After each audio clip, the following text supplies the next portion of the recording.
Selamat siang Ibu dosen. Perkenalkan, nama saya Hani Alvina, NIM 2021-61001.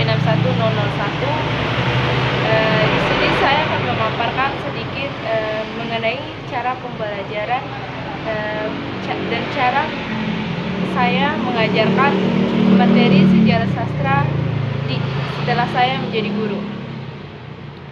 Jadi pertama-tama saya akan memaparkan yaitu tujuan pembelajaran agar siswa itu memiliki patokan dari materi tersebut, agar para siswa itu tahu tujuannya apa, untuk belajar ini tujuannya apa, supaya mereka tahu tujuannya ini, ini untuk meningkatkan tentang pengetahuan mereka dan segala macam itunya. Terus saya di sini juga sebelum memasuki materi, saya di sini menggunakan 3 metode. Saya menggunakan 3 metode pembelajaran. Yang pertama, metode ceramah, yang kedua metode diskusi, yang ketiga metode tugas. Kenapa saya memilih 3 metode ini? Yang pertama, ceramah. Saya menggunakan metode ceramah yaitu untuk membuka sedikit pikiran para siswa gitu. Saya menggunakan metode ceramah ini untuk mengarahkan siswa atau untuk setidaknya memberikan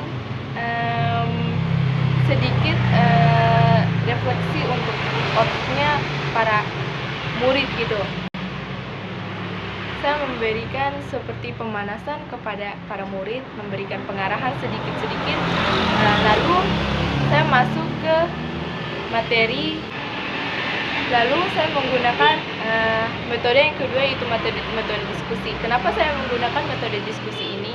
Yaitu agar siswa itu bisa berdiskusi mana yang mereka tidak mengerti dan mana yang mereka sudah mengerti, agar mereka dapat mengembangkannya gitu.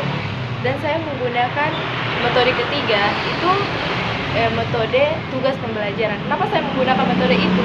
Itu karena saya ingin menilai dan mengetahui, itu adalah salah satu cara saya mengevaluasi siswa-siswa saya, bagaimana dan seberapa mengertinya mereka mengenai materi sejarah sastra yang telah saya paparkan.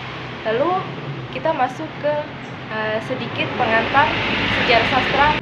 Di sini saya akan menjelaskan yang pertama, apa itu sejarah sastra. Sejarah sastra adalah ilmu yang memperlihatkan perkembangan karya sastra dari zaman ke zaman. Contohnya yaitu puisi, prosa, dan sebagainya. Prosa dalam sejarah sastra. Secara singkat, prosa adalah karangan bebas, artinya tidak terikat seperti dalam penulisan puisi atau bait dan rima. Menurut Harun 2013, prosa adalah bentuk karangan bebas yang tidak terikat pada irama, larik, dan rima.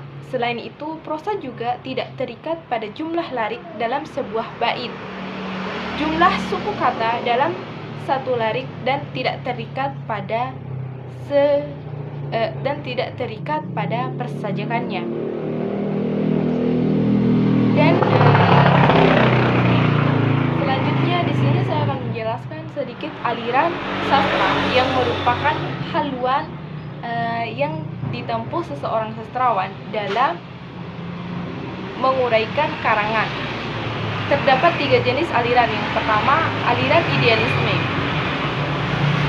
Aliran idealisme ini merupakan aliran yang mengemukakan bahwa dunia ide, cita-cita, harapan adalah dunia utama yang dituju dalam pemikiran manusia.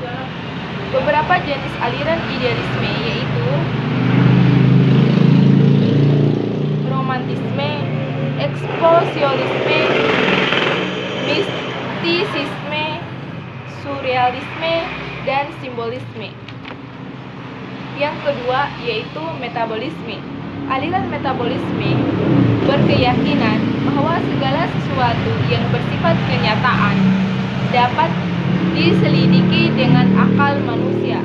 Aliran ini dapat dibagi menjadi beberapa jenis, antara lain realisme, imparsialisme, naturalisme, determinisme. Dan yang terakhir yaitu eksistensialisme. Aliran eksistensialisme merupakan aliran yang muncul karena ketidakpuasan atas dikotomi aliran idealisme dan materialisme dalam memaknai kehidupan. Jadi segitu saja penjelasan singkat dari saya mengenai sejarah sastra. Intinya sejarah sastra ini membahas tentang prosa, puisi, dongeng, dan segala macam. Sekian dari saya, selamat siang.